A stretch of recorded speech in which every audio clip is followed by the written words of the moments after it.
Are you lost, old man? The voice was sharp, a blade of youthful impatience slicing through the tense air of the research hangar. Lieutenant Kalen Vance stood with his arms crossed, his crisp, new uniform a stark contrast to the grease-stained coveralls of the technicians scurrying around him. His jaw was tight, a knot of frustration from a morning of catastrophic failures. Before him, a man who seemed to be carved from ancient, weathered wood stood perfectly still. He was stooped, his hands clasped behind a back bent by decades Vance could not imagine. His clothes were simple, worn but clean, a faded flannel shirt and dark trousers that had seen 100 washings. He looked like a farmer who had taken a wrong turn off a country road and wandered into a billion-dollar hornet's nest. The old man did not answer immediately. His gaze was fixed on the far end of the hangar, where the object of everyone's agony lay clamped in a diagnostic cradle. The XR-9 Spectre. It was less a rifle and more a piece of malevolent sculpture, a symphony of carbon fiber, advanced polymers, and exquisite machining. It was Vance's project, his ticket to a promotion. And it was a failure. "Sir," Vance repeated, his voice louder now, laced with the condescension of a young man who wields a little bit of authority like a club. "This is a restricted military facility. I'm going to have to ask you to leave." The old man finally turned his head. His eyes were a pale, washed-out blue, like a winter sky, and they seemed to look straight through the lieutenant, past the uniform and the ambition, into the frantic, sputtering engine of his pride. "Just watching," the old man said. His voice was quiet, a dry rustle of leaves. "There's nothing to see here," Vance snapped, gesturing dismissively at the rifle. "We're having technical difficulties." That was the understatement of the year. The XR-9, designed to hit a target the size of a dinner plate from 3 kilometers away, couldn't manage a consistent grouping at 2. The barrel harmonics were a disaster, vibrating with a chaotic, unpredictable fury that sent billion-dollar rounds spiraling into oblivion. The old man's eyes drifted back to the rifle. He took a slow, deliberate step forward. Vance instinctively shifted to block his path. "That's close enough, Grandpa," the insult slipped out, slick with annoyance. A few of the younger engineers, acolytes of Vance's cocksure leadership, snickered. The old man ignored them. His focus was absolute. "The dampener," he said, his voice barely a whisper. "It's fighting the barrel." Vance stared. He felt a flash of hot anger. How dare this relic, this civilian ghost, presume to diagnose a problem that had stumped the finest minds from the Army's Material Command and a dozen civilian contractors. "The dampener is state-of-the-art," Vance retorted, his words clipped and precise. "It's a magnetorheological system running a predictive algorithm.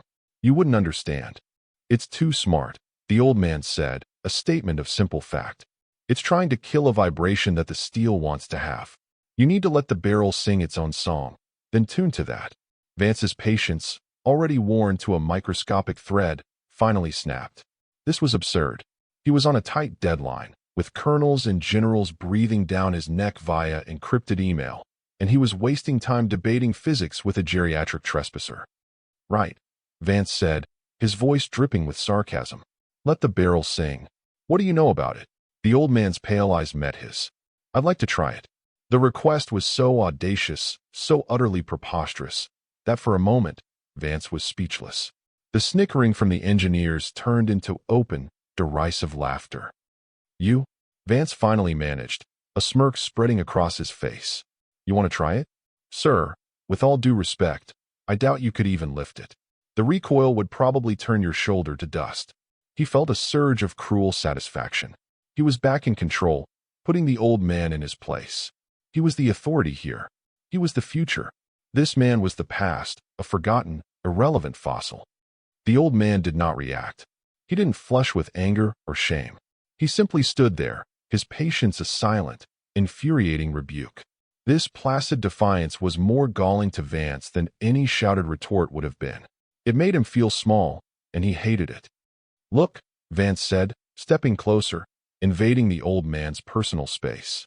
"I don't know who you are or how you got in here, but you are leaving. Now." As he spoke, his eyes caught on a small object pinned to the collar of the old man's worn flannel jacket.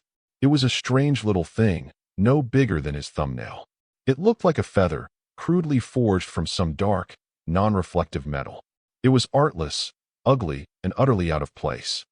"What's this piece of junk?" Vance asked, his lip curling. He reached out, his fingers closing around the cold, rough metal. "You win this at a county fair?" He gave the pin a contemptuous flick.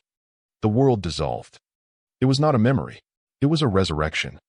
The smell of ozone and wet pine filled his nostrils, sharp and cloying. The air was frigid, a physical weight that pressed down on him, stealing the warmth from his bones. Snow, thick and heavy, fell in a silent, suffocating curtain. He felt the familiar weight of the Matilda in his hands, a rifle he had built himself, a bastard child of a dozen different designs, its stock scarred, and its barrel a patchwork of salvaged steel.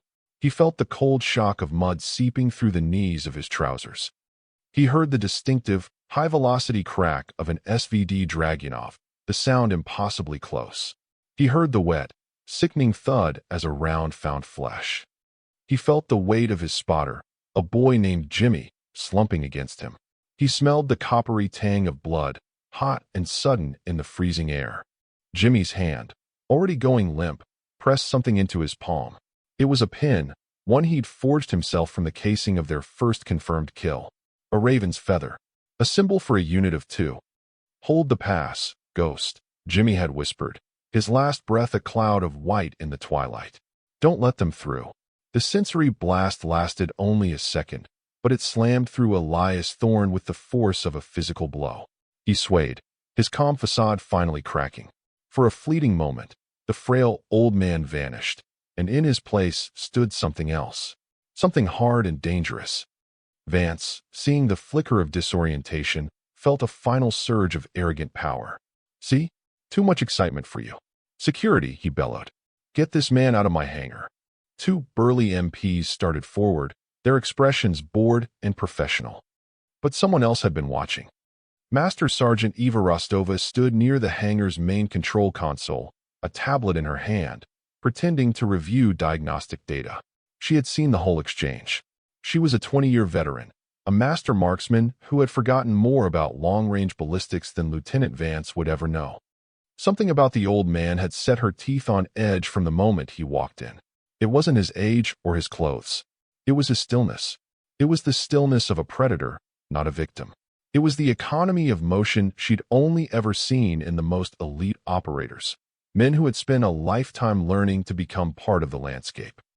Vance's disrespect was like nails on a chalkboard, a violation of some unspoken code that she felt deep in her gut.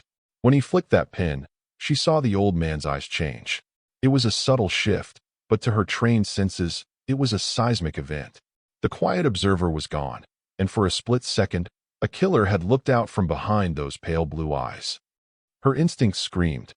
She turned her back to the confrontation, her fingers flying across the screen of her tablet. She didn't call the base commander. This was above his pay grade. She pulled up a secure contact list, one given to her by an old mentor with the quiet instruction, "Only if the world is ending." She found the number she was looking for, Office of the Chief of Staff, Army Material Command, General Marcus Thorne. She knew she'd get an aide. She did. The voice was young, crisp, and profoundly annoyed. "General Thorne's office. This is Master Sergeant Rostova at the Aberdeen Proving Ground," she said, her voice low and urgent. "I need to speak with the general. It's an emergency." "The general is in a critical briefing, Master Sergeant. He is not to be disturbed," the aide replied coldly. "Whatever it is, it can wait." "No, sir, it cannot," Rostova insisted, her own voice hardening. The MPs were getting closer to the old man. "There is a civilian on the XR-9 test range. A Lieutenant Vance is escalating a situation. He's about to have the man forcibly removed." The aide sighed, a sound of pure bureaucratic frustration. "Master Sergeant, I fail to see how a trespassing civilian warrants interrupting the Chief of Staff." Rostova cut him off. Tom was gone. "The man's name is Elias Thorne," she said, speaking the words clearly and precisely. "He's an old man, and he's wearing a small, dark metal pin shaped like a raven's feather." The effect was instantaneous. Deafening silence filled the line. Not annoyance, not confusion. It was the absolute, bottomless silence of sheer, unadulterated panic. Rostova could hear the aide's sharp intake of breath, a sound like a man being submerged in ice water. When the aide spoke again, his voice was a strangled, terrified whisper. "Master Sergeant, what did you say his name was?" "Elias Thorne," Rostova repeated. "Oh God," the aide breathed. She heard frantic typing, a muffled shout to someone else in the room. Then he was back, his voice tight as a piano wire. "Master Sergeant Rostova, on the authority of General Marcus Thorne, you are to assume command of that situation. Your orders are simple. Do not let Lieutenant Vance or anyone else lay a hand on that man. The general is on his way. I repeat, the general is en route to your location. Secure Mr. Thorne. That is your only priority." The line went dead. Rostova's blood ran cold. She turned around. Vance had a hand on the old man's shoulder now, preparing to shove him toward the waiting MPs. "Lieutenant, stand down." Rostova's voice cracked through the hangar like a rifle shot. Vance spun around, his face a mask of fury. "Stay out of this, Master Sergeant. This is my project, and this." He never finished the sentence. A new sound drowned him out. It started as a low rumble and grew with terrifying speed into the percussive, house-shaking roar of helicopter turbines. It wasn't the polite whir of a transport. It was the aggressive, angry chop of a UH-60 Black Hawk, flying low and coming in hot. Everyone in the hangar froze, looking towards the main doors. The helicopter didn't bother with the designated landing pad. It slammed down onto the grass just outside the hangar, its rotor wash blasting a hurricane of dust and debris against the thin metal walls. The side door slid open before the rotors had even begun to slow. A figure emerged, silhouetted against the morning sun. He was tall, ramrod straight, and radiating an aura of pure, condensed fury. 4 silver stars glittered on the collar of his uniform. General Marcus Thorne. The base commander, a full-bird colonel, came sprinting out of his office, his face pale and confused, trying to render a salute. General Thorne blew past him as if he were a statue. He ignored the stunned engineers. He ignored the frozen MPs. He ignored Lieutenant Vance, whose jaw had dropped open in slack-jawed disbelief. The general's eyes, a darker, fiercer version of the old man's, were locked on one person and one person only. He strode across the concrete floor, his boots making sharp, rhythmic cracks that echoed in the sudden, tomb-like silence. His entourage of panicked aides scrambled to keep up. He stopped 1 foot in front of Elias Thorne. Lieutenant Vance, still with his hand on the old man's shoulder, felt a cold dread unlike anything he had ever known. General Thorne's gaze dropped to Vance's hand, and the look in his eyes was so venomous, so full of cold, lethal promise, that Vance snatched his hand back as if he had touched a live power line. Then the general looked at Elias. The fury on his face melted away, replaced by an expression of profound, soul-deep reverence. His entire posture changed. The 4-star general, one of the most powerful men in the United States military, seemed to shrink in the presence of the frail old man in the flannel shirt. He brought his hand up in a salute so sharp, so perfect, it could have cut glass. It was not a gesture of regulation. It was an act of worship. His voice, when it came, was a booming tremor of raw emotion that filled every corner of the vast hangar. "Elias," he said, his voice thick. "It is an honor, sir." He held the salute, his eyes locked on his older brother. Elias Thorne finally allowed a small, weary smile to touch his lips. He reached up a trembling hand and gently patted the general's rigid arm. "It's good to see you, Marcus. You're making a scene." General Thorne slowly lowered his hand, though his eyes never left Elias's face. Then he turned.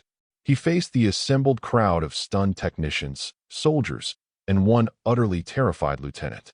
His face was once again a mask of cold, controlled rage. "You," he said, his voice dropping to a conversational tone that was somehow more frightening than his earlier shout. His eyes found Vance.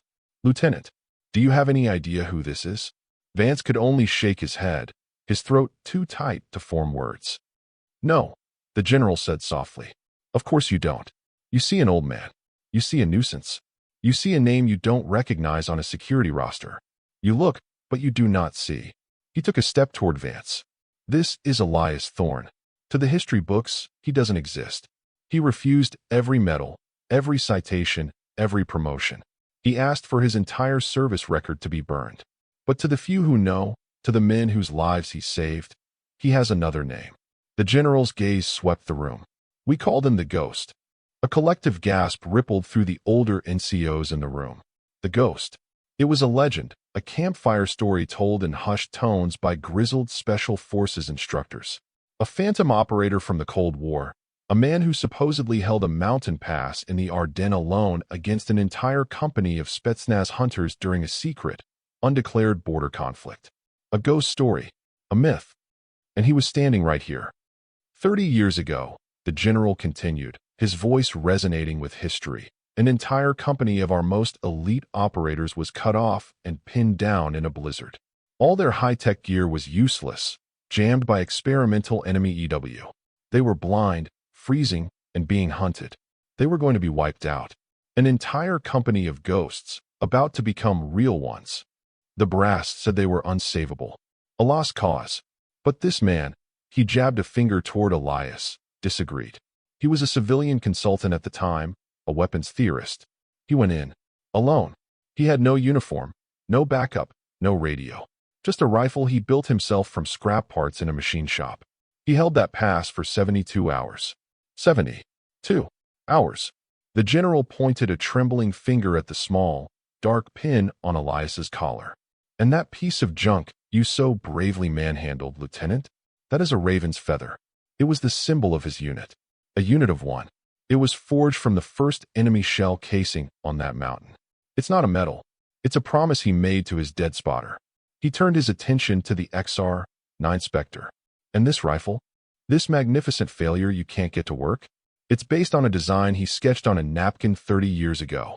A design our top engineers, our PhDs, our experts, all said was theoretically impossible. They said the harmonics could never be tamed. General Thorne walked slowly toward Vance, who looked as if he might faint. The general's voice dropped to a quiet, lethal whisper that cut deeper than any shout. You stood in the presence of a living monument, Lieutenant. A man whose quiet contributions to our national security would make your entire career look like a rounding error.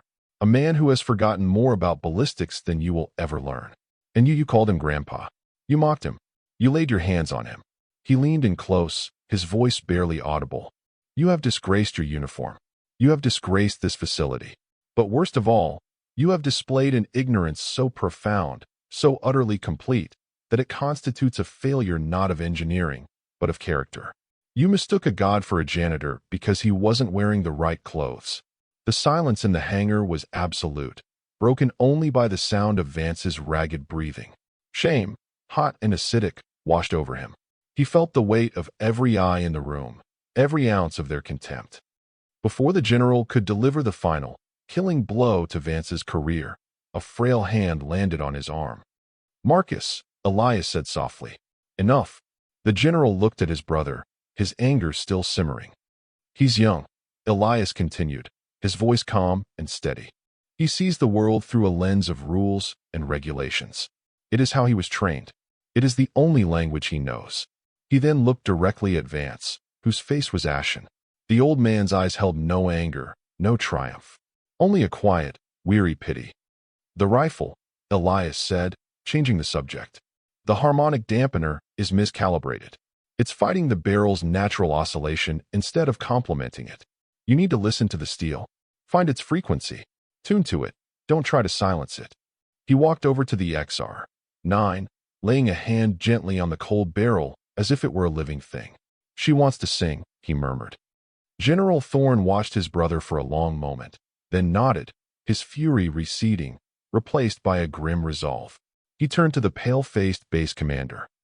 Colonel, he ordered, his voice once again that of a four-star general. Lieutenant Vance and his entire engineering team are to be relieved of their duties on this project, effective immediately. They will be reassigned. Vance's heart plummeted. Reassigned. To some frozen outpost in Alaska, no doubt. His career was over. Their new duty station, the general continued, his eyes glinting, will be the Army Historical Archives at Carlisle Barracks. Their sole duty will be to personally transcribe the after-action reports from the 1984 Ardennes incursion. By hand. Every single one. Maybe then they will learn that history has a weight that rank cannot measure, and that true heroes rarely advertise. We will call this remedial course the Thorn Protocol. Months passed. The XR-9 Spectre, its harmonics finally tamed by an engineer who had learned to listen, passed its qualifications with flying colors, shattering every long-range record in the book.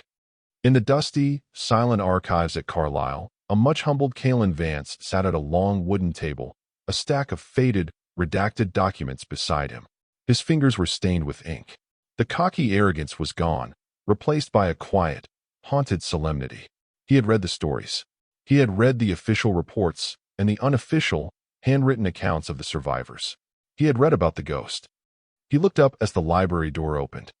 Elias Thorne walked in, dressed in the same simple clothes.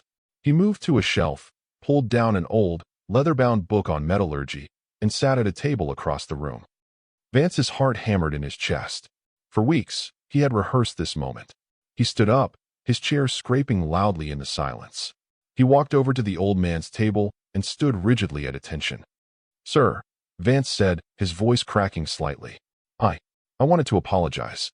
For my conduct at Aberdeen. I was arrogant. I was ignorant. And I was wrong. There is no excuse." Elias looked up from his book. His pale blue eyes seemed to study Vance for a long time. Then, a faint, knowing smile touched the corners of his mouth. He did not say apology accepted, or it's all right. Instead, he gently tapped the cover of the old book he was reading. "We are all wrong sometimes, son," Elias said, his voice the same quiet rustle of leaves. "The important thing is not to be right.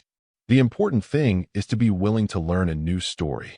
He closed the book, stood up, and placed a gentle hand on Vance's shoulder for just a moment. Then he turned and walked quietly out of the archives, a ghost fading back into the world, leaving the young officer alone with the weight of his lesson and the beginning of his wisdom.